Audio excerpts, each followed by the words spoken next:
Hello everybody, attendees joining.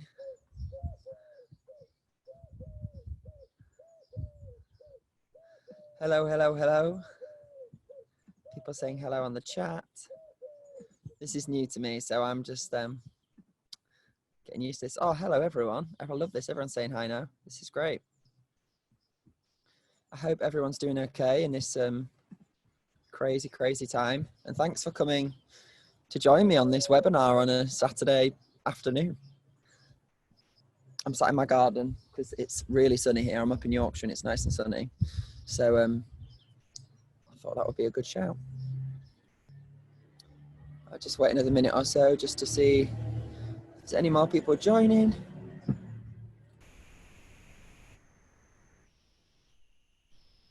Yes, Neve, South Yorkshire.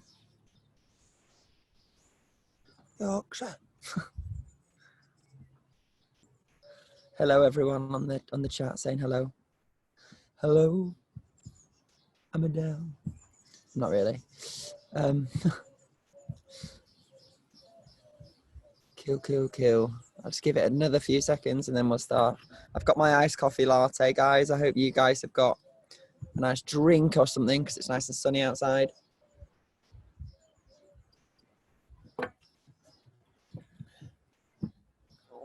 Hello, Emma. I hope you're doing well. Stella knows. Stella's got her iced coffee. Iced coffee's the way, guys. Okay, we still seem to be having some people join. So I'll just wait a couple more seconds, minutes. I think we're good. Let's go. Shall we go? So I'm here today to talk to you about industry insights. I've written down some kind of bullet points of things that I've learned along the way and I'm still learning and things that I thought would be useful for me to come on here and speak to you guys about today. And I've written down some questions of things that people, sorry, my hair is an absolute mess because I've not been able to have it cut. So I've written down things that I've been asked about a lot when I teach and things like that. So I'm going to start with that kind of thing. And I'm going to talk about how I got into performing and my kind of journey into the industry. So sorry, I keep seeing myself on the camera and I look, this hair, wow. So I always did shows and stuff when I was growing up and I was younger, and I actually copied my sister because she performed before me and I always loved it and thought I'd like to do it, and she was better than me and I just wanted to learn.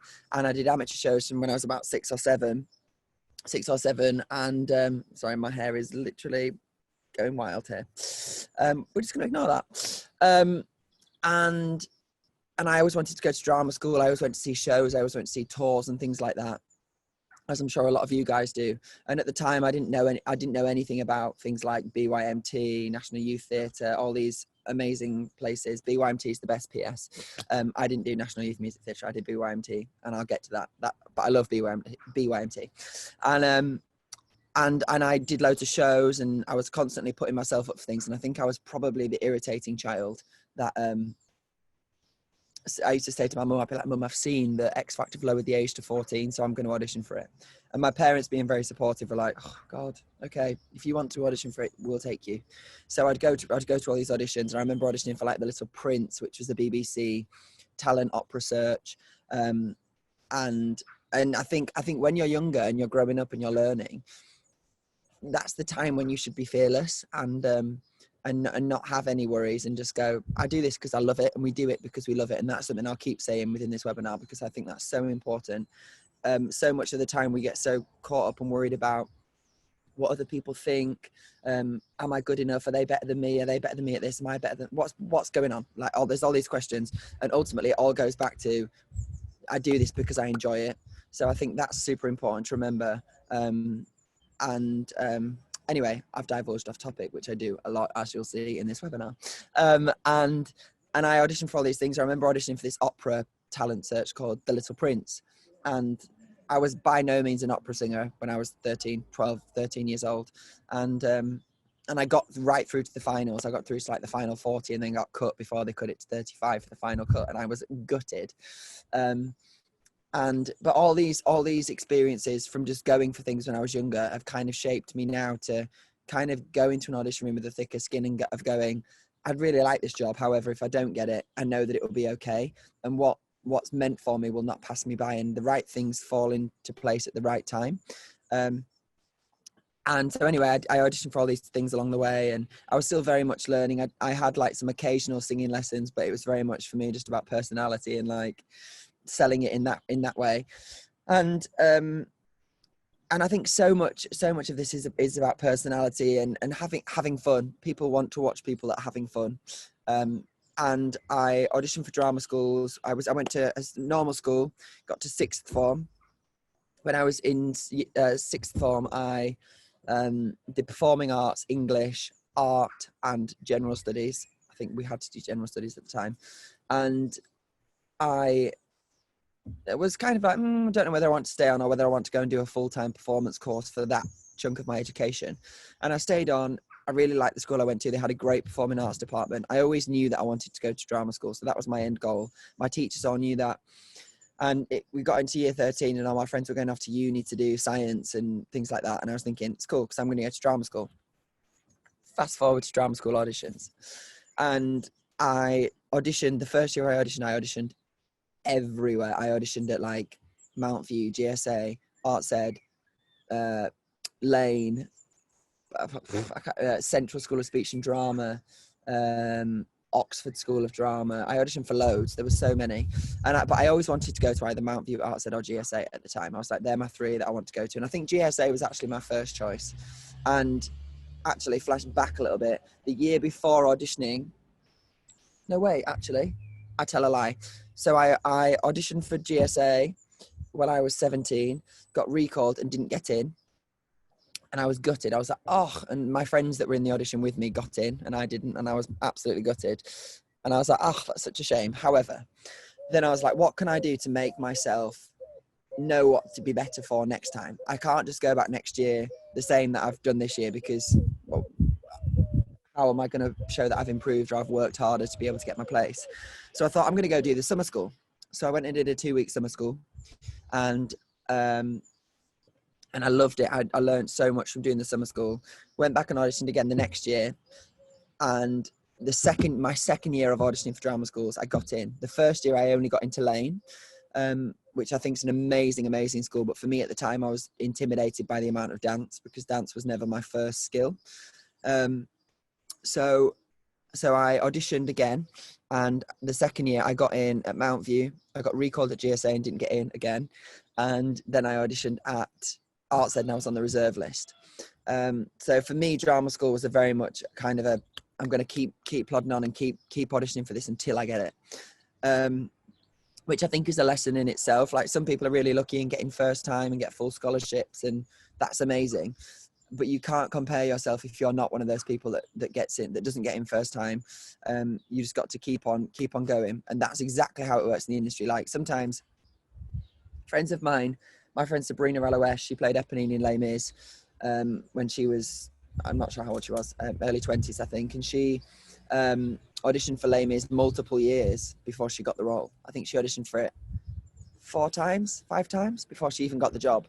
So it's just a case of going to an audition. If you don't book it, whether it's for drama school, a dream job, you have to go back and recalibrate and go, right, okay, what is it? What can I do better next time? How can I improve myself before I go back next time? Whatever that may be.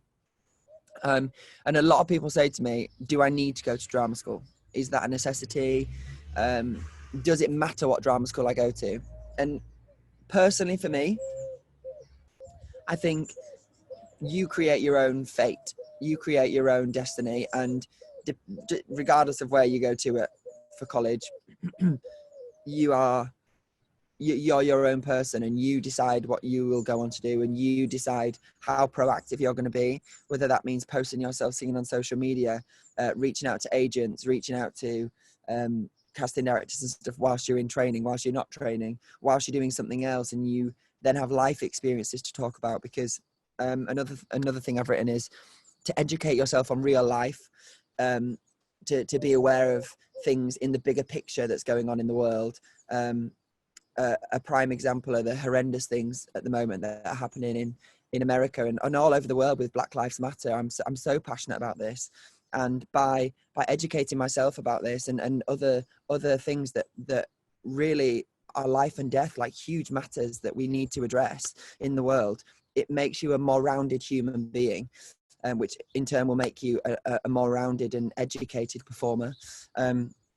So I've written that in my notes to talk to you about today. And if you are lucky enough to go onto a course and go into training, enjoy it. Like, it's so important, I think, whilst you're in your training, whether that be prior to drama school, a local dance school, a local drama school at home, or a drama school in London or Leeds or wherever you go, to go in there and go, right, and these 3 years are going to fly by. You need to go in there knowing, if it's a 3-year course, 2-year course, 1-year course, that time flies by. And you want to go in there and come out having achieved as much as you can achieve.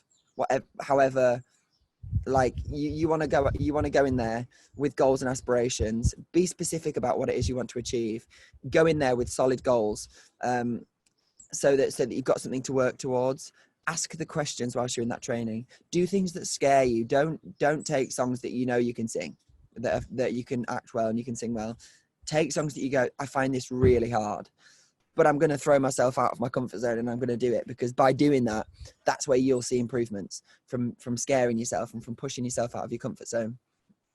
And whilst you're in college as well, collaborate with people. Like it's such a good time then to make friends and go, and you meet people, you meet like-minded people. That might be the first time in your life. If you're from, I'm from Yorkshire, and South Yorkshire person, hello. And I went to just a normal school up here, and we'd go on trips to the West End and stuff, but it seemed so far removed and far away from where I am up here. But I always knew deep down, I was like, I'll get there. However long it takes me, I will be in the West End, and that's my dream, that's my goal. And it doesn't matter. Like I when I went to auditions for things in London, I then realized, I was like, wow, so many of these people have gone to like Sylvia Young and these amazing schools since they were 3 years old, and they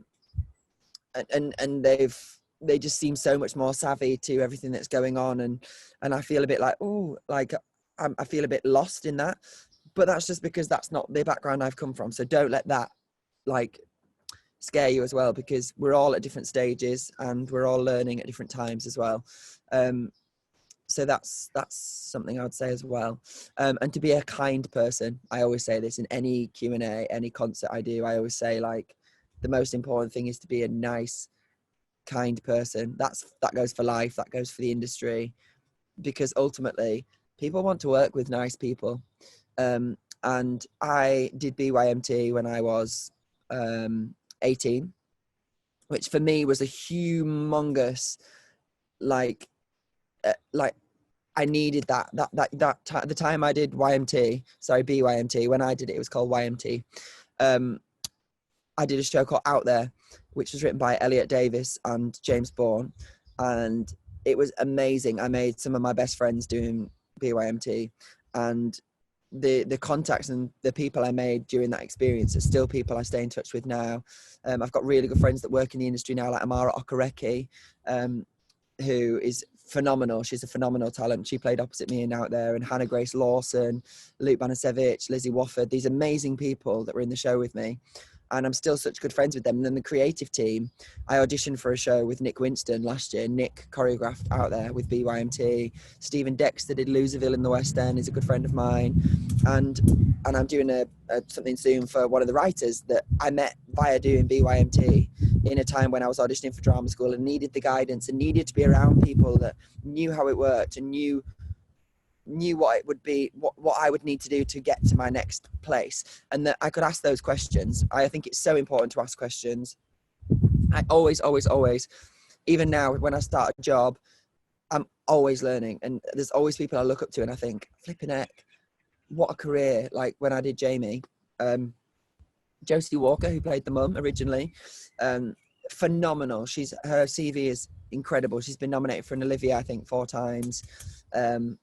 She was, if you saw her in Jamie, she was unbelievable and the loveliest lady. And I used to watch her and think, she's just amazing. And I had so many questions for her because, pardon me, she always seemed so chilled, so relaxed. And I thought, wow, I want to be like that. I want that, how you just get up and you smash this performance, but you're so chill. And I said to her one day, I said, we were in tech and I was sat next to her in the theatre, and I said, oh, do you get nervous? And she was like, sometimes. She said, not really, because it's just, as the more you do something, the more you get used to it, the more comfortable you feel, the more risks you're willing to take, and you kind of accept who you are. And that's kind of a lesson with growing up as well. But it's just so interesting to ask people questions, and sometimes you'll be surprised by the answers you get from people. I'm sometimes surprised when I ask people questions and they give me an answer and I say, wow, I'd have never have thought that would be your answer. And the industry, and I always say this as well, if I speak to especially college students, degree students, the industry is not a scary place. I sometimes feel with some drama schools, it's made to feel like it's this scary thing. And I actually had this conversation with a friend of mine, a really good friend of mine last night, and we were talking about it. And I said, like, at what point are you in the industry? At what point have you made it in the industry? At what point are you in the industry because you've done a show? Are you then in the industry? Or there's no point you suddenly become in the industry. The industry is about having your eyes open, supporting people, being kind, encouraging people, helping younger people, helping graduates if you're someone that's in the industry already. And these are all things that make you part of the industry. Is a circle of people that support and help each other, is how I see it. So don't feel like the industry is this big scary thing that when you leave you're going to go into an audition room and they're going to be really mean and scary, because that's not the case. When you go into auditions, they're rooting for you and they want you to do well. That's a key thing to remember as well, to take the pressure off yourself. But yeah, so that's kind of my experience from going through drama school and then auditioning for shows. And I've had a lot of rejection. Like, I've auditioned for tons of shows and tons of things where I've not got it, and they've said, oh, you're not quite right. And I've gone, oh, I'm gutted, because it was something I really wanted at the time. But it's funny then looking back now, there's jobs that I didn't take that if I'd taken, I wouldn't have done Jamie. And Jamie for me was a life-changing job. So it's crazy how these things happen. And sometimes you should allow yourself to be gutted if something doesn't go your way, but equally, no, you need to brush it off and go, that's part of the game. That's part of how this whole thing works. And I need to brush myself up, learn. And we've got all these free resources online as well now. We've got things like YouTube, which is invaluable. Like, because I'm sure all of you watching this have got people you aspire to be, people that you look up to and think are amazing. And when you watch them perform, they make you feel a certain way. How is it they do that? Ask those questions. Ask yourself those questions when you watch.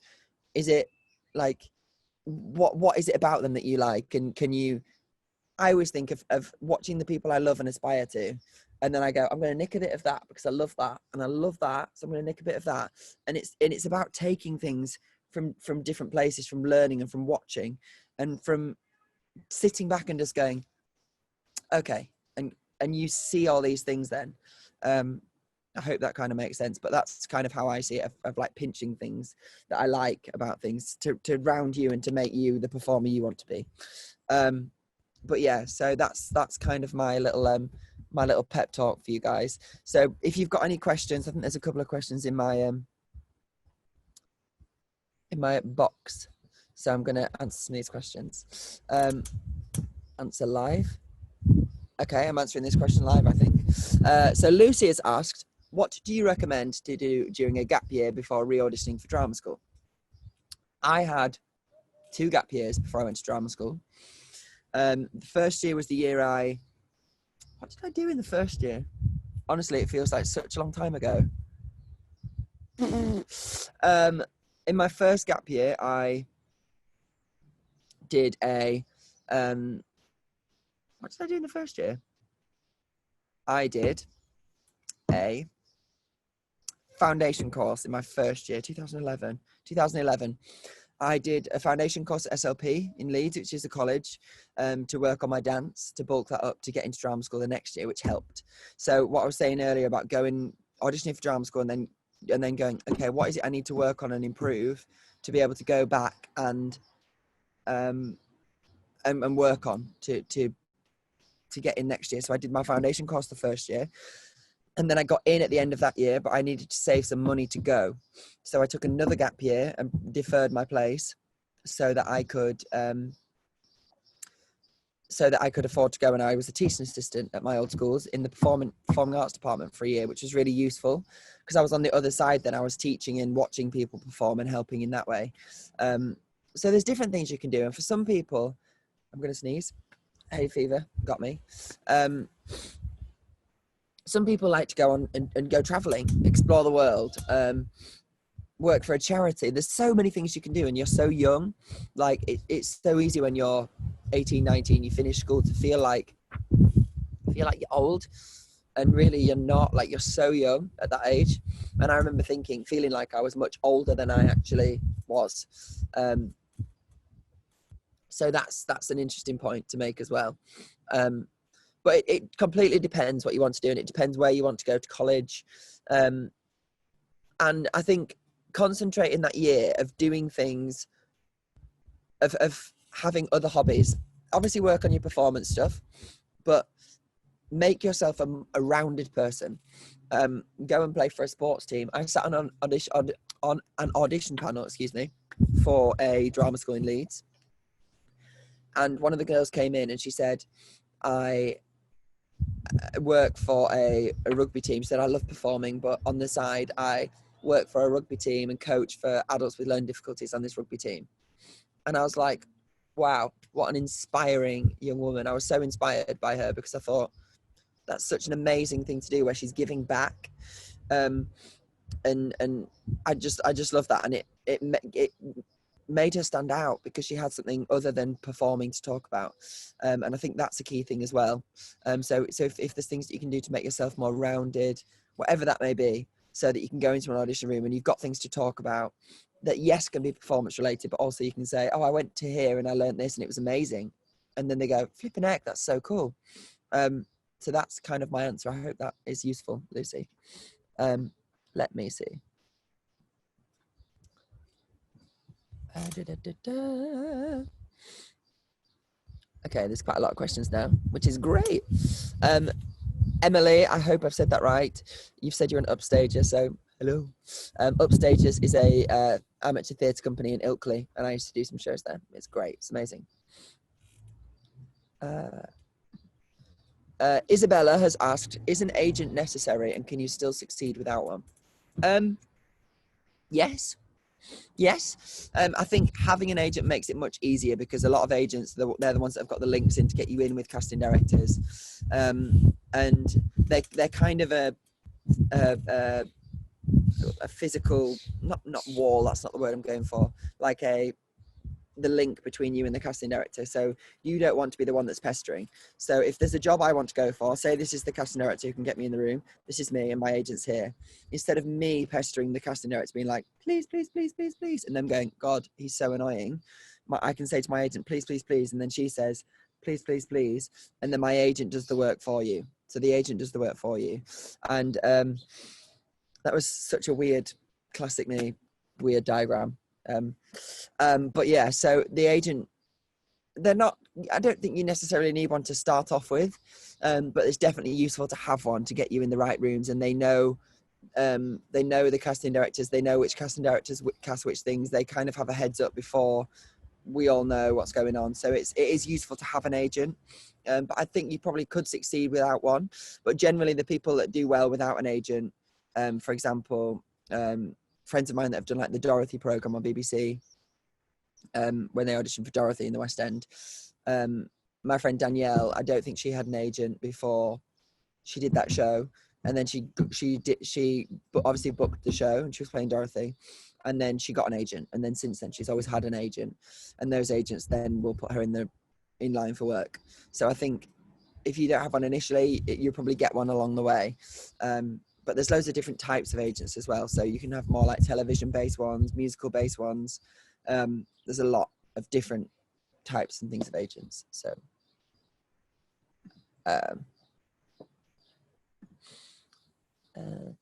Nico has asked, when do you think is the right age to start auditioning for drama school?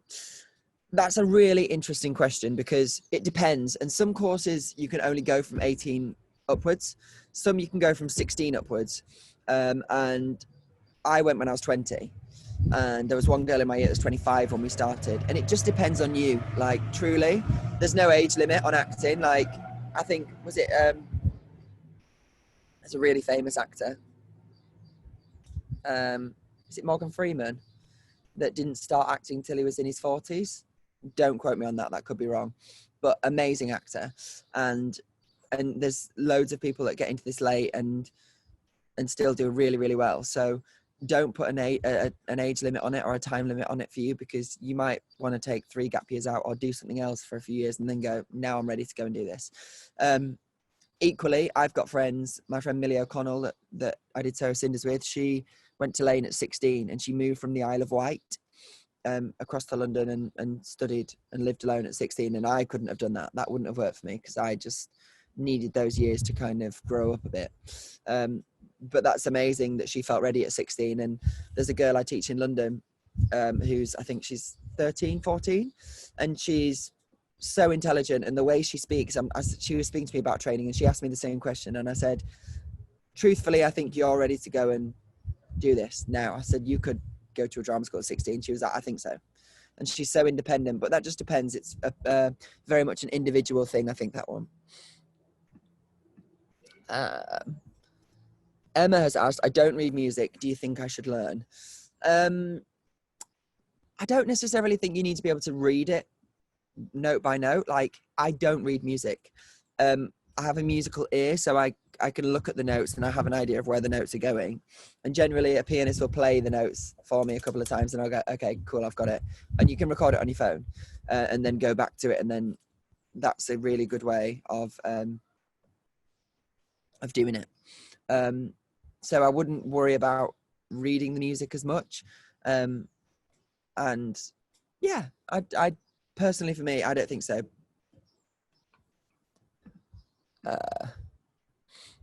Sophia has asked, when and how did you start learning to belt?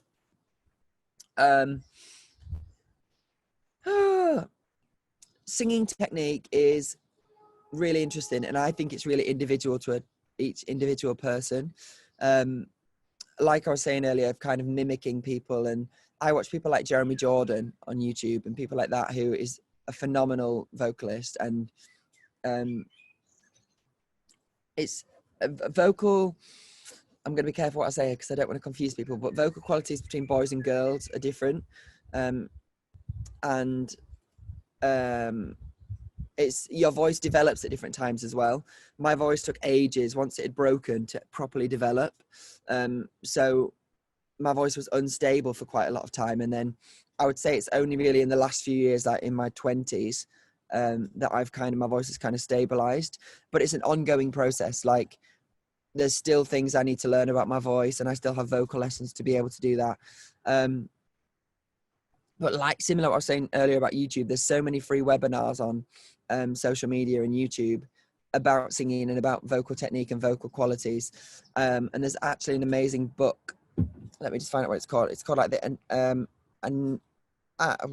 can't even say it. That's really good. Anatology, is that the right word? Of the voice. That's not the right word, guys. I don't know. I'll tweet it. So if you follow me on socials, I'll tweet it.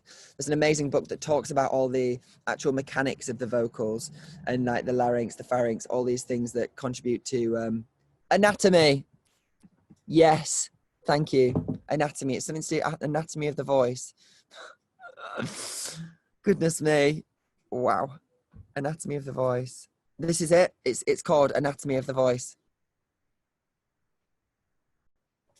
This is the book, and it talks about how everything's linked. So all hair, all your tongue, all these things, all the muscles in your face and your neck, how they help for singing, and how they all work. And that's a really interesting book. So thank you, Alex and Poppy, for helping me out with that word that I couldn't remember.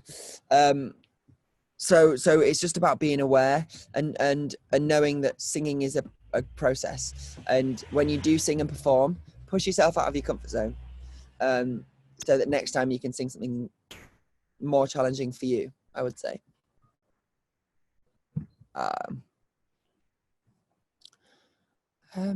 Stella has asked, how has working on Jamie changed you as a person / a performer? Jamie was an amazing job and opportunity. I had friends that saw the show in Sheffield, and they'd said to me, I've seen this show in Sheffield, and I was doing another show in Manchester at the time, and I'd heard about it. And Cleve September, who was in Hamilton, was in my year at college, and when we were in college, he did the workshops of Jamie, and he told me about the show, and he said, I'm doing a show about a boy that wants to go to his prom in a dress. He's blonde. And I was like, me.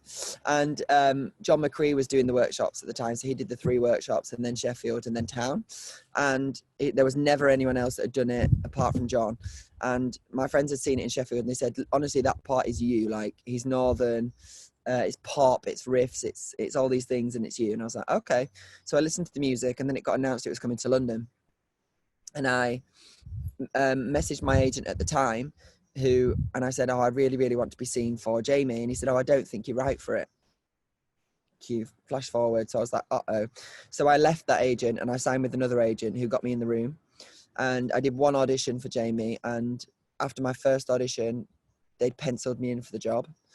And then my second audition, they offered me the job in the room, which was crazy. Like, that, at that point, I was not, what's the right word? It's not anatomy, guys. That's not the word I'm looking for this time. I was a little bit lost because I felt like nothing was going my way. And I went in for Jamie, and I thought, I could really do this job, actually. I can sing this, I can act this, I can be truthful. This is a story I'm really passionate about and I want to tell. So I went into the audition, I was like, let's go. This is mine. I was fighting for it. And I got the job. I booked the job. And that for me was a huge lesson in itself. Going forward now for other jobs of just going, preparing well is key for me. And then going and being like, I want this job and I know I can do it.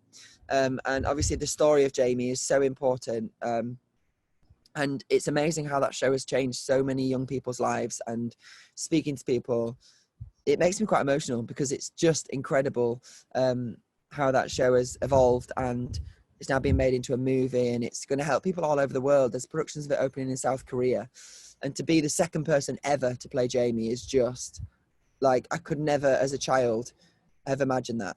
Like, going back to what we were saying before, I got to perform on Children in Need as Jamie, like, which is bonkers. I used to watch Children in Need every single year as a child to watch the shows. I'd record it all and then flick through and watch all the shows perform because I just loved it. And then to flash forward a few years and go, I'm playing the lead on Children in Need, singing the main song from the musical I'm in. That's bonkers. So anything is possible. You just got to work hard and keep persisting and believing that you're enough. I think that's a massive one as well. So I think a lot of the time we as English people say, oh, that could be better, or this is not good enough. Actually, if you work hard at something, own it and go, no, I'm going to do this and I'm going to own it, and I am good enough and I'm going to do this. So it's about a mindset thing so much of the time. So in answer to your question, it's changed my life because I just adore the show. To be able to tell that story at a time when I needed to hear that story as well. It's such an important show, and it's so important to me.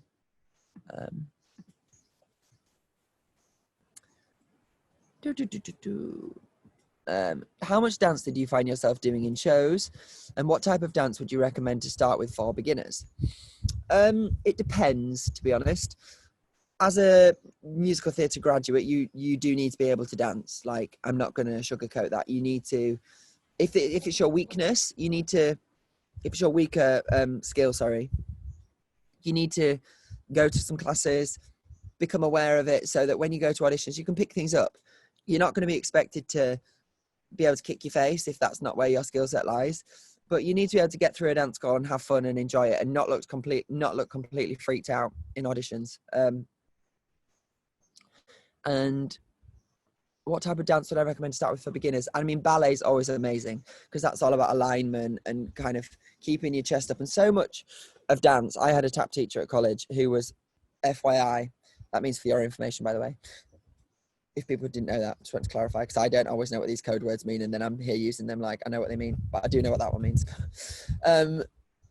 He used to say, oh guys, it's all about faking it. It's about using your chest, keeping this all up like this, keeping that face, nice smiley face, and your feet can be kind of roughly doing the beats, but not.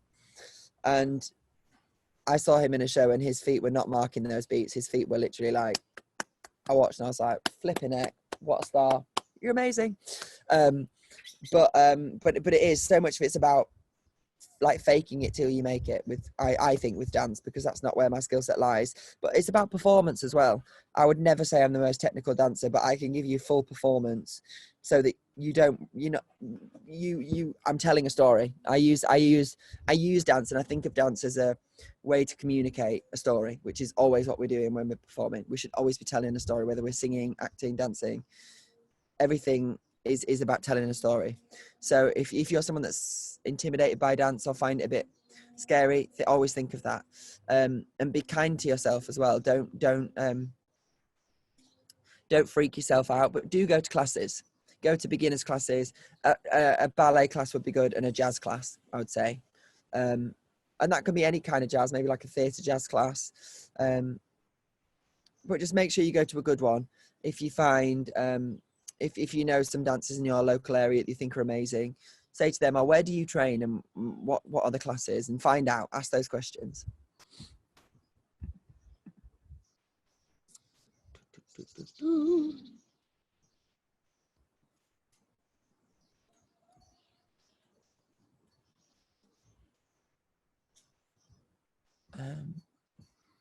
Maisie, sorry, there's a cat in my garden. How important is dance at Mount View? I think dance has become more important since I was there. When I was in third year, they got a new head of dance called Aaron Francis, who's a phenomenal dancer. He's unbelievable. And he's a lane boy, actually. He's done a lot of dance shows and ballet things.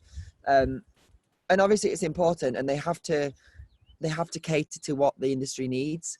And even with shows like Jamie, yes, I was playing Jamie twice a week, but the shows I was the swing, so I understood all the ensemble, so I had to be able to dance to do the kids dance ensemble. So you've got to make sure your skill set is as broad as it can be, whether that means you play piano, you play guitar, I don't know, all these different skills, because it just makes you more employable. And that's the same with dance. So I don't think dance is the main thing at Mount View. They're not gonna, I don't know. It's one of those things where I always felt like Mount View was more of like an actor's school with people that can sing well and dance. So don't scare yourself with that, but equally, make sure you put in some work so that you can go to that dance audition. In the Mount View dance audition, they say, tell us the story, perform. So if you're auditioning, that's things to think about. Let's see. Kiara has asked, what programs do you recommend for when you're still in secondary school? BYMT is a good one. And I'm not even just saying that because I'm on the BYMT webinar. I always say to younger people, I'm actually envious that I can no longer do it because I'm too old. But BYMT was just an invaluable experience for me. It was unbelievable. I got to do the same show twice. We did it in Godalming. No, Bracknell, sorry. We rehearsed in Godalming. And then the second year, we did it at the Riverside Studios in Hammersmith. And I learned so much from that experience. I loved it. I made some really good friends, as I said before, all like-minded people. And I know for some young people, doing something like that at the end of a school year in the summer might be the thing that you need to get you through that year to go, school is so boring. However, in the summer, I know I'm going away for 2 weeks to do BYMT, and it's amazing. And sorry, parents, but and parents aren't there, but that's amazing as well, because you guys get a bit of freedom, and they've got chaperones, and the chaperones are really cool, and you all like eat together, and it's just really fun. really, really fun. So I definitely recommend doing things like BYMT. And they have new material as well. That's another thing. New material is so exciting, because even when I did BYMT, we got to create new characters and create new roles and be the first people to sing these songs. And the show I did when I was at Mountview, the writers came in to workshop the show with the year above, and then the show's since been on in London. Like, and a part of me goes, that's so cool, because I actually got to sing that song first ever. Like, and that's such an incredible opportunity to be able to do that. So BYMT is what I say.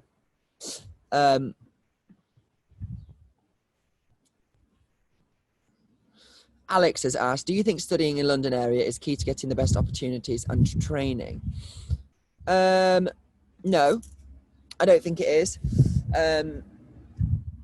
I've got friends. My friend Danielle Steers went to SLP in Leeds. Phenomenal talent. She worked her bottom off in Leeds, so that when she went down to London, she could go into auditions and smash it. And that's what she's done. She's been in like countless shows, and she's now in 6. She's amazing, and that's down to her mentality of going, right, I'm going to do this and I'm going to get that, and also being proactive. So you might be at a college up north, but you can say, message an agent that you really like whilst you're in your first year or your second year, and say, hey, I really like you. I'd love to be represented by someone like yourself. If I could I possibly send over some footage of me performing, and could you give me some feedback? Because that just makes it look like you really care, and that is what will make you stand out, regardless of whether you go to college in London, up north, wherever you go to college. So I don't think it's key, but equally, a lot of auditions happen in London, so have to be prepared to go down to London for auditions. And so much stuff happens online now. Even if you're not in London, you can be posting stuff online. I'm in lockdown at the moment, well, in quarantine. Are we still in quarantine lockdown? I'm not sure. For coronavirus, I'm up north, and I'm so busy because so much stuff is online. So I'm doing lots of Q&As online. I'm recording 2 songs this week for new musicals, 2 different musicals. I'm doing something else soon that I'm doing online, but it's all being streamed in London, but I'm up north. So this time is kind of a lesson that you can still be present and contact people and do things online, even though you're not in London. So use this time for that as well. I hope that kind of answers your question. Iris has asked, what age can't talk? What age do you suggest we start looking at potential drama schools? Again, it depends when you want to go. I knew by the start of secondary school, like year 7, 8, that I was going to drama schools. Like, that's my goal. And then I made it my thing to kind of look around and look at the performers that I aspired to, and I went, right, where did they train? What are the jobs they're doing now? And how am I going to give myself the best chance to get to where I want to go? And Mountview was always a school for me that I wanted to go to, and I had friends that went there and loved it, and it just kind of fell into place. But I think probably around 13, 14, you want to kind of know and kind of ask questions. But drama schools have changed since, like, they always change of which one's the favourite and which one people perceive as the best. And you've got amazing schools like Erdang now. I think Emile Dale in Hitchin is a phenomenal school. I've taught there, and the whole vibe of the building is just, it's amazing. And I sung at their 10th anniversary concert last summer at the O2, the Indigo 2. They brought all the students to the O2 Arena to perform, which is incredible. Like, it's so amazing that these students get to perform at places like that. And Emile, who actually runs the school, Emile Dale, is the loveliest man and really fights for his students and really works hard to get his students in rooms for things. And the students there are so talented. So I think schools like Emile Dale as well are amazing. Are really, really champion like new schools like that as well. So have a look into that school as well.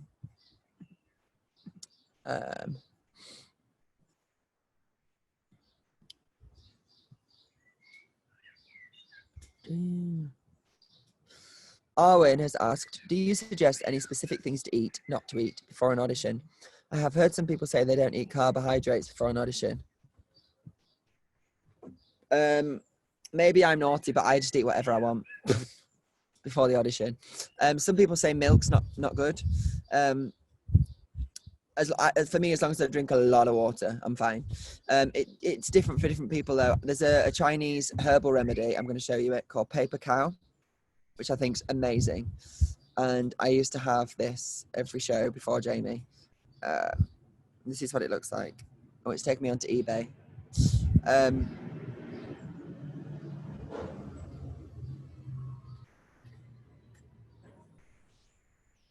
It's called Ninjom. I'm just on a webinar online. Sorry. It's this, and it's amazing. It's called Ninjom Paper Cow, and it I used to have it before every show, and you can get it online. That's on eBay. You can get 2 bottles for £15. It's amazing, and I just find that kind of helps my throat. That's got honey and stuff in it.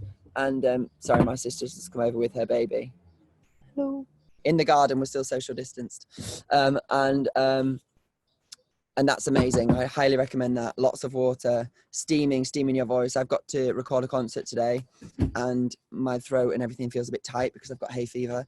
And I'm going to use my paper cow. I'm going to steam, and also not worrying as well, because when you worry about it, that's when you'll freak yourself out and you'll think, oh, I've eaten carbs, so my voice isn't going to work. But equally, find things that are find what's right for you ultimately, because sometimes it's a placebo effect as well. If you think it in your head, if you think it makes a difference, and that works for you, then that's the way of doing it. I quite like vocal zones as well. Some people say, oh, I don't like them, they numb your throat. But I find for me, I quite like them. And I usually always carry around Jakeman's honey and lemon lozenges as well. They're very, very good. But paper cow and throat coat comfort tea is also amazing.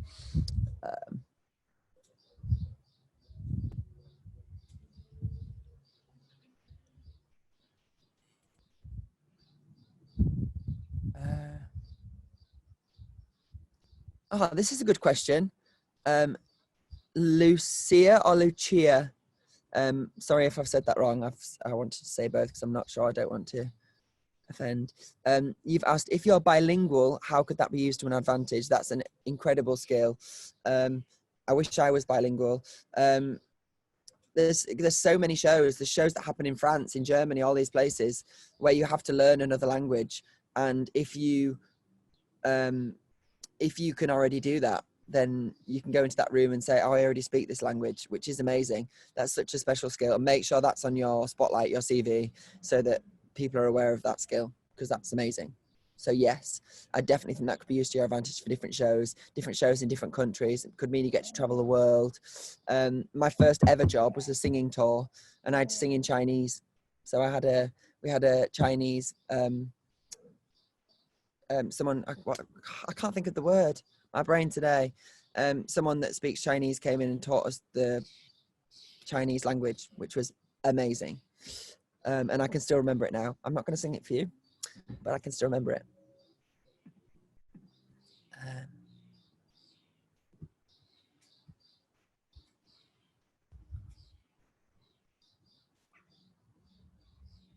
I'm just going to look through these answers. 1 second.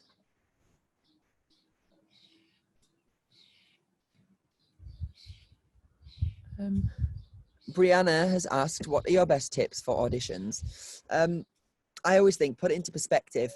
Kind of goes back to what I was saying earlier about the bigger picture. And that by the bigger picture, I mean, being aware of what's going on in the world, putting into perspective that we're so lucky to be able to go into a room and sing and tell a story. Essentially, we're telling a story. Always remember, I'm telling a story. If you feel pressure on you're using your body to tell a story. So don't take that pressure off yourself by putting it into perspective. Is my massive one. I always say to myself before, if I'm feeling a bit nervous, I'm like, I need to get over myself right now, because it's not that deep. And that's my favorite thing. I always say that it's not that deep. So that's another one I would say as well.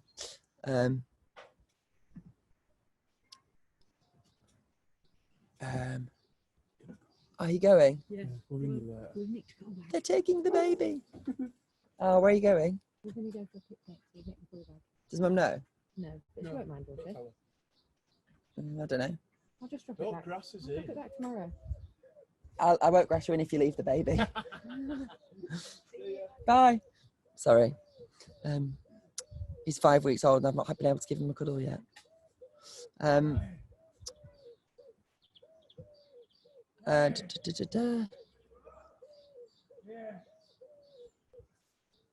Becky has asked, what agencies do I recommend? That's a tough one because there's a lot of great agents and it depends on what your aspirations and things were and your aspirations are, sorry. So what I would recommend with agents is if you've got kind of what I was saying earlier about tracking a performer. So if you find a performer you like, find out where they trained and you go, that's the kind of career I'd like, then look up their agent. And that's the best kind of route to go down to go, okay. And then you'll find an agent that way. And then you want to compile a little list of maybe six agents to contact, 6 to 10, but make sure you write a personal email if you're going to contact an agent. And I always think, a friend of mine who's an agent at an amazing agency always says if she gets contacted about representation, she doesn't want it to be a general email. She doesn't want it to say, dear, I don't know, my agent now is Warren and McKenna, dear Warren and McKenna. They want it to be written specifically to a name, an agent within that industry. So that's always nice as well. To receive a personal email, I think is really a really good way to approach an agent, whoever that agent may be.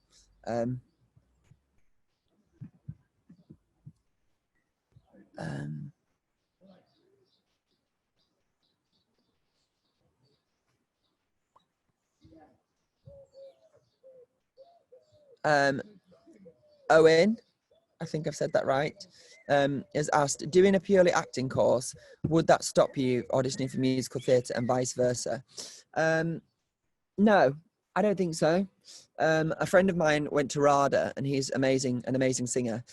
And I'm just thinking of his experience. He contacted me once and said, I've got an audition for this musical. I don't really know how it works because we always concentrated on like acting auditions. And obviously they are slightly different. With an acting audition for like a play or something, usually it's like a meeting where you'll meet and you'll discuss it and then ask questions and do a read and those kind of things. Whereas with a musical, it's you go in, you have your sheet music, you hand the sheet music to the pianist, you stand, you sing. So it's yes, it's different, but I think it's just about asking your friends if you're on an acting course or being aware of what the difference is between an acting audition and a musical theatre audition may be, and knowing what they are so that you can go and you can do both auditions. But ultimately it depends on the agent as well you get at the end, because if you've got a more musical theatre based agent, regardless of whether you went to a more acting based school or you're on an acting course, you'll get submitted for certain types of auditions. So it shouldn't affect that at all, to be honest. But just make sure you're still knowledgeable of how a musical theatre audition would work, and if you need to know how it works, ask your friends that do musical theatre auditions, and there's so many ways to find out. But it's kind of just through doing those auditions that you learn, I think.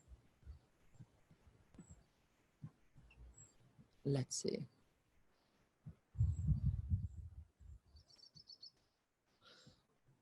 Neve has asked, do you ever struggle with confidence? If so, how do you overcome it?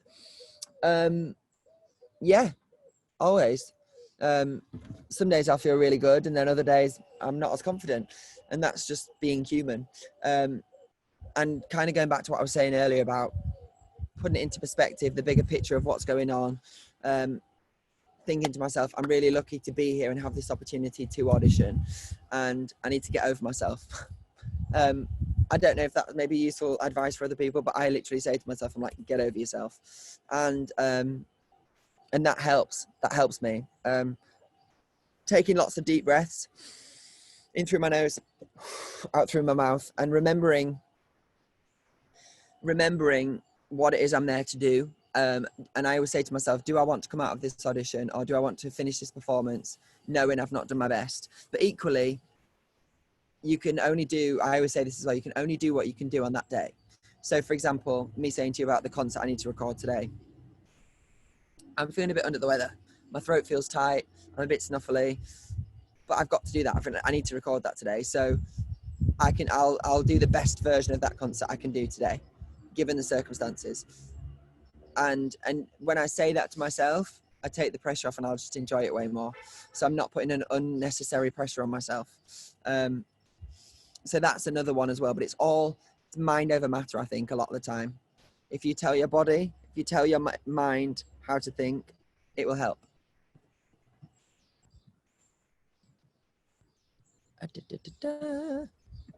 Beth has asked, did I accommodate at Mount View or close by? I had a house with a couple of friends.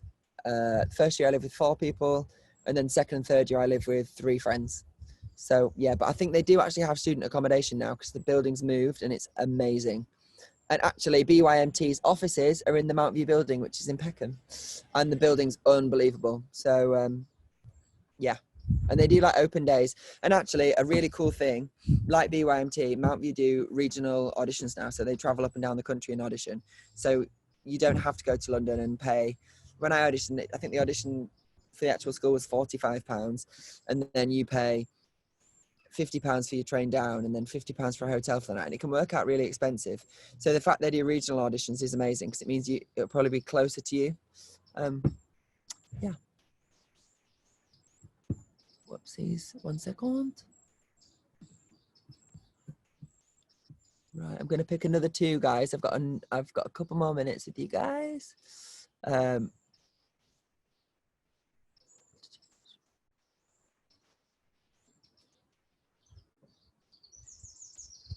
Beth has asked, what's been your favourite role show you've been in?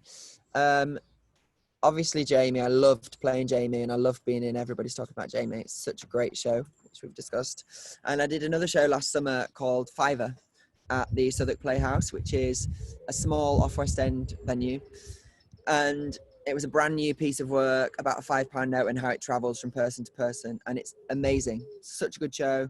Again, I got to create the roles in the show, which is where I find my joy in performing, being able to create things and devise new work and sing things that haven't been sung before. So I would say Fiver and Jamie are my favourites. I love them.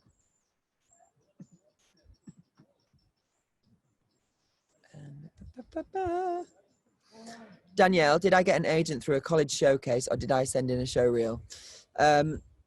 My agent saw me at my Mount View showcase in 3rd year, but he was already aware of who I was because of my social media and my YouTube channels. So that's interesting. So there's things you can be doing online now, like years before. I've always posted on YouTube since I was about 13, 14. And that's things you can be doing as well. It's so easy. Buy yourself a mic or say, Mum, Dad, please can you buy me a mic? And you can get good mics for 80 quid, £100. Whack them into your computer, bish, bash, bosh. You've got your recording studio at home. It's invaluable. And you can learn from that as well. I look back on all my old videos now like a diary, and it's like, it's like a diary of where I started and where I am now and how much I've improved in that time. And I'm here now, and I hope I look back in 5 years' time and I go, wow, from now, where we are now, to this 5 years, I've improved even more. That's my goal. So I've kind of divulged off that, but I got my agent through college showcase, and then I had a meeting. Right, I'm going to pick my last question, guys. La, la, la, la, la.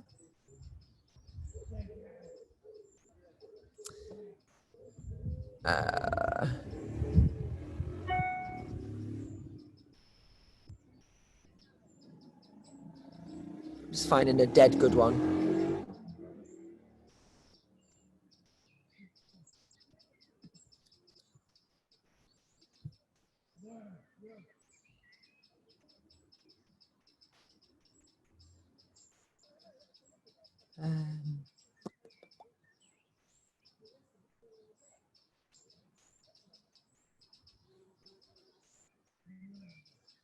Sorry, I'm just finding a dead good one.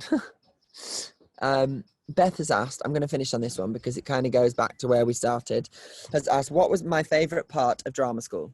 Getting to do the shows, making friends. I feel like when you go to drama school, that's the time when you make your friends for life. The people that because you're still very much growing and learning at that point. And we did some amazing shows. We did Chorus Line in second year, which, as you know, is a dance show. And that really pushed me out of my comfort zone. And being in London and being away from home for the first time properly, I learned so much about myself. So it was amazing. I loved that. And I look back now and it just flew by. Those 3 years honestly fly by. So if you're lucky enough to go and do a course or go and train somewhere, really enjoy those moments and enjoy being around people and collaborate with people, have fun, be kind, support each other. And these are all things I learned at drama school and now use going forward into the industry and I think are invaluable lessons. So yeah. But I'm sorry there's a few questions I've not got through. But it's been great chatting with you all. I hope that's been helpful. But it's been great chatting with you all and thank you so much.